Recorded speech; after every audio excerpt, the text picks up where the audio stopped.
Swastiastu. Salam, selamat pagi, salam sejahtera untuk kita semua. Nama saya Usman, Letnan Kolonel Infanteri. Saya alumni SPAPK 96.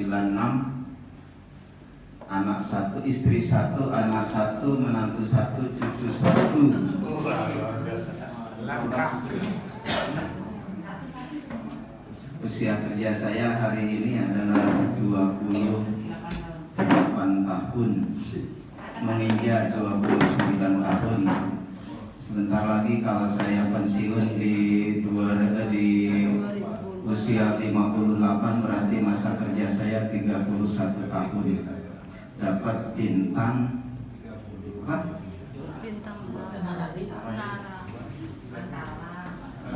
dapat bantala, dapat bantala. Kalau nararia itu sudah dapat di 25 tahun.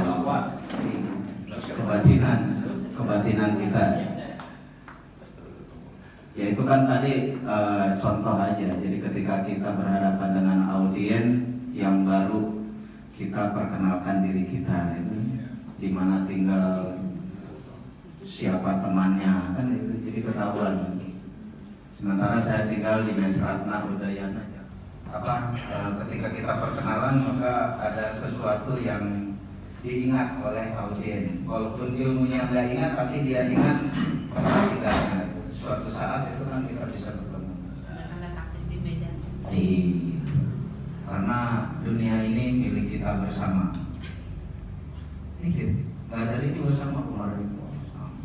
Apalagi badar ini kapital nggak ada, udah bicaranya kan udah lepas gitu. Lepas kan. Ada juga santai aja, itu nikmati apa yang kita miliki. Siapa nih yang nyanyinya? Bu Siti saja. Nanti kalau yang profis itu begitu, wah nggak ada nih Ustazah, ada cadangan Bu Siti ya.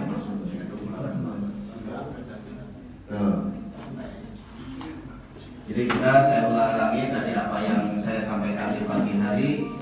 Kita tiap Rabu ya kita jam 10-an ini ya, jam 10-an menjelang siang. Ini jam 10, nanti kita selesai juga jam segini, tidak ada perubahan. Langkah pertama tadi saya katakan jam terbang, diberikan waktu untuk kesempatan. Nah yang kedua, agar kita bisa percaya diri bicara di depan, ya mau tidak mau apa yang harus kita kuasai. Yang pertama vokal ya, itu penting sekali ya, vokal itu penting sekali. Kadang-kadang kita sudah siapkan materi dengan baik, tetapi cara bicara kita monoton itu membuat orang tidak tertarik. Itu makanya vokal itu perlu dilatih. Bagaimana ada saatnya kita berbicara dengan intonasi yang keras, untuk apa? Bukan untuk marah, tetapi bagaimana kita lihat orang yang itu tiba-tiba kita kasih suara keras, orang itu akhirnya terbangun dan wah itu memberikan apa? Menarik perhatian. Nah seperti itu. Kayak itu perlu kita pelajari. Memang ada latihannya, olah vokal. Makanya kadang-kadang kalau saya mau muap besar-besar itu bukan yang saya ngantuk, tetapi itu latihan. Ya, tiba-tiba saya menyanyi itu latihan sebenarnya. Ya, kalau tidak sempat di rumah, tapi saya latih di bawah di kantor. Jadi itulah untuk vokal itu penting untuk dilatih. Itu yang kedua. Nah, yang ketiga baru kita mulai masuk di dalam materi untuk menyampaikan apa yang mau kita bawakan. Nah, dalam materi ini mungkin saya bagikan sedikit dengan apa yang saya pelajari yang namanya expository. Expository itu cara bagaimana kita membawakan sebuah tema atau cara bagaimana kita membawakan sebuah pesan yang mau kita sampaikan kepada audiens kita. Nah, langkah pertama sebuah expository itu adalah tema besar apa yang kita mau sampaikan. Tema apa besar, maka itu harus kita pilih, kita tahu tema besar kita apa. Nah, kemudian sesudah kita tahu tema besar itu, kemudian kita buat pokok pikirannya atau pokok untuk membangun kehidupan keluarga yang harmonis, maka diperlukan apa? Misalnya tema pokok besar itu kita tidak bahasakan dengan bahasa yang apa istilahnya yang muluk-muluk ya, kadang-kadang orang bingung nanti. Kita buat bahasa yang sederhana tapi memancing. Diperlukan 3A. Diperlukan 3A. Orang bertanya 3A itu apa? Nah, A yang pertama, baru baru kita tambahkan pokok garam besar kita. Yang pertama gampang misalnya, ya, kalau misalnya kami di dalam menyampaikan kata-kata itu adalah kalimat peralihan untuk mendukung pola besar itu. Kasih percaya, ya, KTP, kasih, T taat, kemudian P percaya. Jangan lupa Bapak Ibu ya, untuk itu baru kita buat kesimpulan. Jadi kesimpulan kita akan buat untuk membuat kesimpulan, ingatlah selalu bahwa KTP di dalam kehidupan. Nah, orang pasti akan ingat ya, oh Bapak ini pernah bicara tentang KTP. Nah, itulah teknik-teknik bagaimana kita membuat audiens kita merasa menarik dengan apa yang kita sampaikan. Ya, kalau kita hanya jelaskan, kalau betul, kadang-kadang juga kita tidak melihat audiens kita ya. Ini audiensnya sudah mungkin dengan bahasa-bahasa turbo yang, aduh sudah lama sekali ya. Nah, kembalikan, menarik perhatian. Ada yang dengan suara, ada dengan bahasa Inggris, dengan materi harus kita kuasai. Jangan sampai ada celah di mana orang bertanya kita tidak bisa menjawab, karena kita ambil yang viral saya, judi online. Judi online itu bisa kita bawa ke menarik cuan, bisa bawa ke roh-roh, rohis, rohim, rokat, roh-roh, bisa. Dari sejarah bisa bagaimana cara? Juga sampaikan tadi mungkin kurang pas kalau dibilang ini apa public speaking, kan? Public speaking menyampaikan suatu penyampaian publik, yang publik banyak. Ya kalau di sini mungkin bisa dikatakan ya kegiatan mikro di tempat yang kecil ya. Ada di hadapan rekan-rekan. Nanti saya juga akan belajar, ya. Nanti saya juga akan belajar. Karena seperti apa yang disampaikan sama Pak Sebastian, ya. Sebastian tadi menggarisbawahi, ya. Yang pertama yang kita harus pahami apa Pak Sebastian? Ya. Yang pertama tema. Kemudian yang kedua tidak kalah pentingnya suara. Suara untuk menarik ya audiens. Tapi menurut Bu Nesa, penyampaiannya di samping tema yang kita harus kuasai, yang kedua tidak kalahnya penguasaan materi. Ya kalau saya lebih cenderung mungkin seperti apa yang disampaikan Bu Nesa. Ya kalau materi kita sudah hafal, ya kalau kita materi sudah hafal, kita bisa kendalikan audiens itu sendiri. Ada yang terikan, wejangan atau dharma wacana ya istilah dalam agama Hindu kepada umat itu ucapan suci kepada umat itu dikeluarkan sprint ya. Kebetulan kemarin yang sprintnya yang pertama ya atas nama didahului oleh saya ya, mungkin Pak Chandra mungkin ya nanti yaitu ketiga sehingga kita dengan adanya kelupaan itu sehingga kita sering abai melaksanakan suatu karma yang salah. Begitu saya tampil ya karena penguasaan materi ya bilang dikatakan blackboard kan gitu ya, sehingga begitu saya main ya mati lampu apa yang disampaikan. Karena modalnya di apa? Modalnya hanya di ini, ya. Jadi rekan-rekan semuanya, ya kita sama-sama belajar. Karena jabatan saya sebagai kepala penjara, ya anggap yang ada di hadapan kita ini, ya. Karena semuanya sesuai dengan sprint yang sesuai dengan surat perintah, ya misalkan perintah lisan yang disampaikan, ya lewat WA, yaitu diperintahkan kepada personil perwira dan PNS golongan 3. Jadi yang ada kesempatan datang kemari duduk-duduk sambil minum kopi.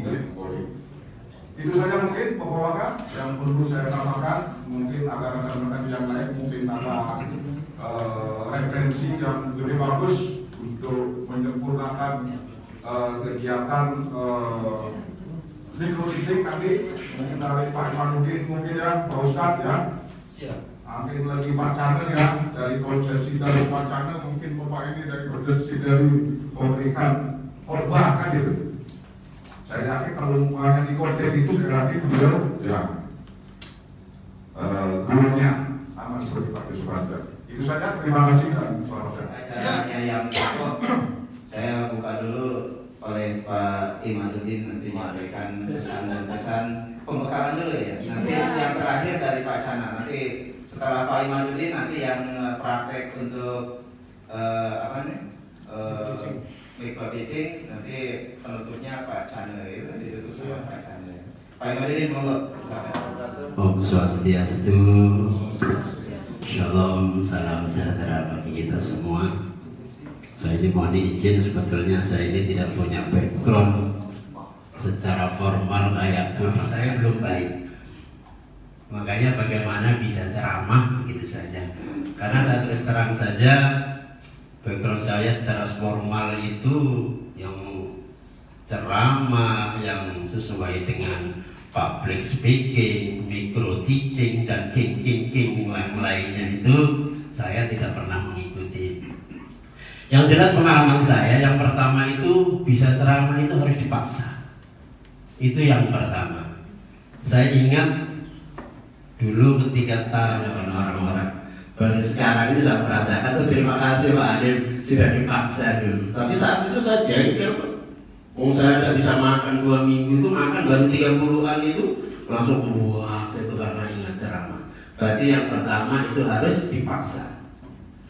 Yang kedua, kalau kemarin kita dengarkan dari pemateri yang kemarin yang sangat luar biasa itu harus punya jam terbang, kan gitu ya. Saja. Jam terbang itu bukan hanya diperoleh ketika di mimbar di hadapan orang, tidak, namun di depan cermin itu juga salah satu cara untuk mencari jam terbang. Di kamar mandi, itu pokoknya jangan keluarkan hadis yang nggak boleh izin maka kalau hanya untuk melancarkan saja, itu tidak apa-apa. Kalau saya belajar, mohon maaf, saya itu punya mic seperti ini, mic sama punya sound gitu. Jadi itulah saya nyari jam terbangnya di situ. Tiap hari megang mic, kalau tidak nyanyi ya belajar ceramah gitu ya. Sambil yang dengarkan apa? Foto keluarga, jendela dan lain sebagainya. Inilah cara mencari untuk bagaimana kita banyak jam terbang. Jadi bukan berarti kita harus jam terbang, harus nyari audien dulu. Ya kita bisa mengatasi nervous.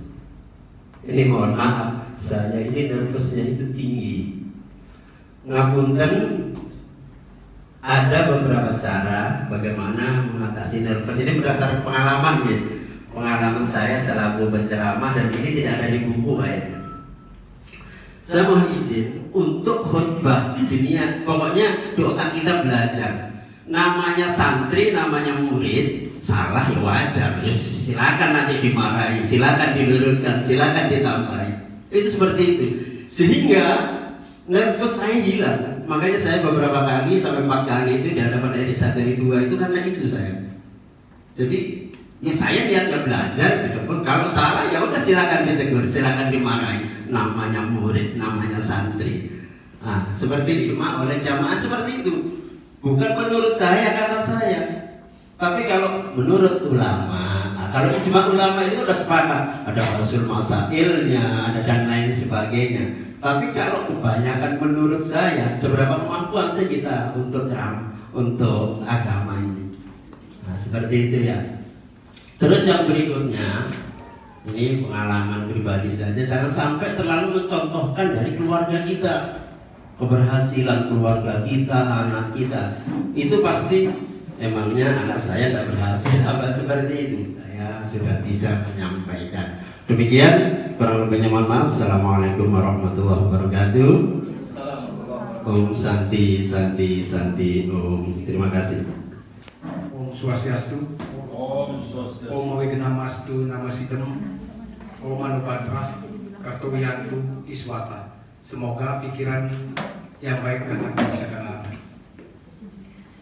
Bapak Ibu Mas Dharma, semuanya yang hadir dan berbahagia, Jastuti yang lebih bahagia kita haturkan kata yang widi karena atas asuhan keluarga nugraha yang widi pada siang ini kita dapat melaksanakan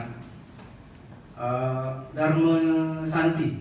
Demikian juga halnya Saya contohkan sebagai seorang anak yang selalu bergantung kepada orang tuanya.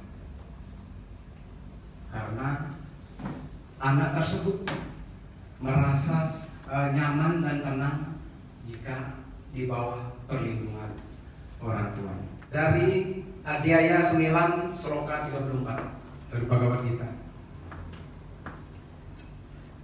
Pusatkanlah pikiran kepadaku, berbakti kepadaku, sembahlah aku, sujudlah padaku setelah melakukan disiplin pada dirimu sendiri, dan aku sebagai tujuan kau akan dekat padaku. Suci. Maka dari itu, dengan mencapai hal tersebut, banyak hal yang dapat kita lakukan dengan mendekatkan diri. Seperti contohnya adalah bersembahyang, di mana bersembahyang itu adalah suatu wujud bakti kita kepada Tuhan kita, intinya yang menjadi wasit. Dengan bersembahyang kita selalu merasa tenang, karena arti dari sembahyang itu adalah sembah bakti. Sembah bakti itu adalah penyerahan secara utuh, secara tulus ikhlas. Kalau distans yang disampaikan Bapak, saya siap saat ini ada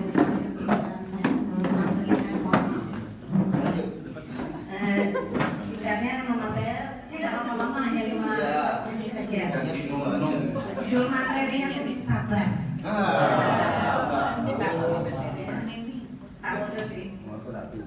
Allah Subhanahu wa Ta'ala sebagai selalu menghendaki umatnya untuk berlaku sabar dan lapang dada dalam melakukan segala hal.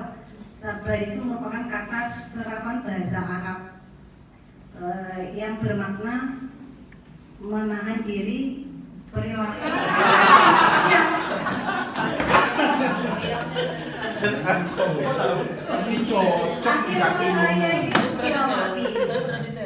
terus saya semenjak ke Bintang ini ada yang istilahnya apa namanya ini?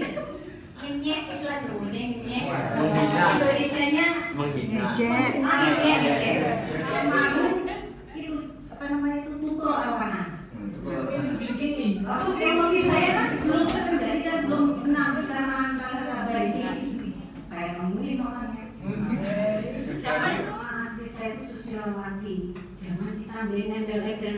Lah buat nama ini pakai bubur merah putih. Iya Kak. Saya diceritain waktu itu sama bapak ibu saya masih hidup. Jadi jangan ditambahin. Walaupun nama saya nggak sebagus wajah saya. Tapi ya dari orang tua saya ya saya harus hormati dan banggakan. Siapa dibilang namanya Susilawati apa di belakangnya? Itu pas.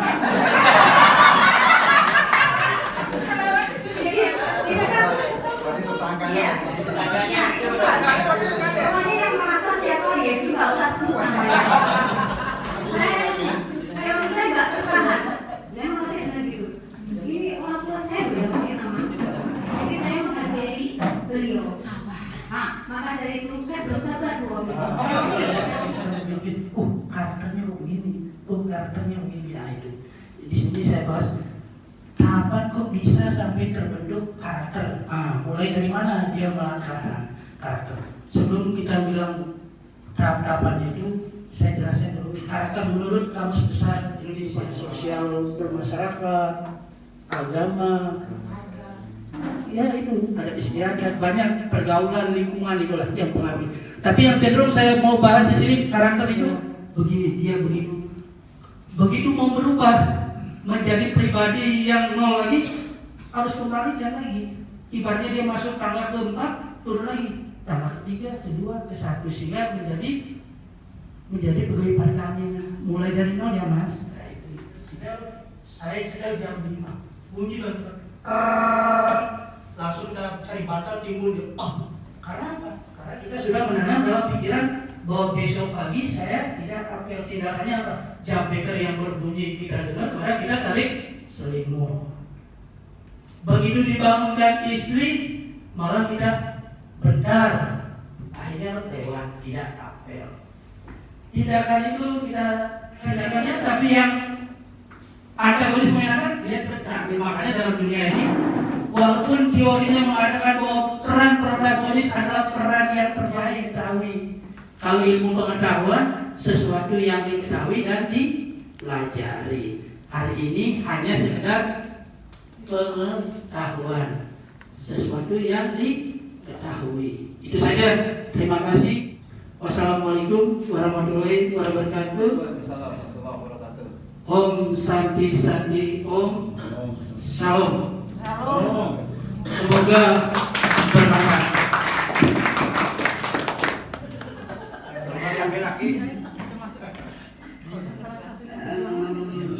Saya berkomentar aja dulu ya. Salah satunya Informasinya nanti. Korban kekerasan benda keras. Itu kita anggap berat tugas itu. Tapi kalau kita mengerjakan dengan ikhlas, tanpa paksaan, semua akan ringan tugas itu kita kerjakan. Betul kan? Begitu juga apa ya, kalau kita membantu orang lain, tidak harus dengan materi, bisa dengan tenaga, memberikan semangat, motivasi, tanpa pamrih dan tanpa mendapatkan imbalan. Bahkan nyawa pun kita taruhkan. Kita taruhkan nyawa. Hal ini di ceramah agama minimal materi itu harus wajib kita artinya pahami, tidak dulu apa tapi kita mengerti. Setelah itu pengembangannya kemana? Kalau perlu kayak tadi mohon izin Pak Ketut membahas sembahyang, kita uraikan dulu apa itu sembahyang, sembah dan yang. Sembah itu apa artinya, yang itu apa? Bagaimana sikap dan tindakan kita sembahyang. Baru sumbernya juga bagus, itu tinggal dikembangkan lagi. Saja. Kedua, dalam penyampaian itu kalau sudah audien itu kelihatannya agak jatuh sedikit, ya kita alihkan dengan humor gitu. Kalau bisa itu belajar, kita pasti bisa. Tadi sebenarnya semua bagus, cuma kemauan aja karena malas itu yang menyebabkan. Kalau sering membaca, saya yakin semuanya akan bagus. Semuanya akan bagus. Terakhir, setiap kita memberikan ceramah, isinya terakhir itu dengan kesimpulan. Kesimpulannya, mari dengan adanya pelaksanaan persembahyang, mari Mas Dharma itu hidup, kita tingkatkan laksanakan sembahyang itu. Dengan sembahyang kita akan mendapatkan kedamaian itu, umpama kita kembangkan.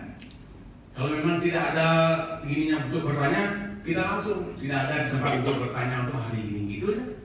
Tetap kita penyampaian itu kita minta maaf apabila ada suatu kesalahan, dan kalau tentang masalah agama harus ada sumber yang pasti, jangan melenceng dari sumber.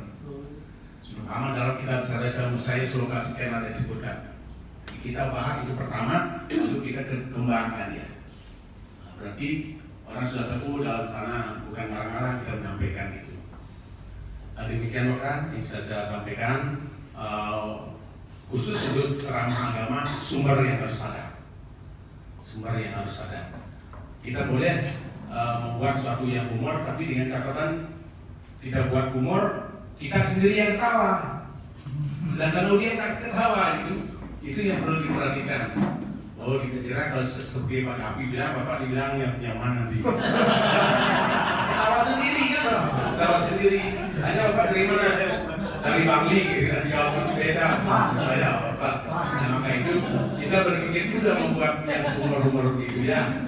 Humor artinya kita buat yang humor, kita ketawa sendiri, tapi yang audien nggak ketawa. Nah itu. Nah, ya demikian yang saya sampaikan. Saya akhiri dengan Param Santi. Om Santi Santi Santi Om. Selamat sore. Walaupun nervous tapi bisa bercerita itu yang susah ya. Katanya nervous tapi berceritanya lancar gitu. Itu kan ya susah kan gitu. Kalau nervous itu ibu-ibu, bapak-bapak, maaf gitu.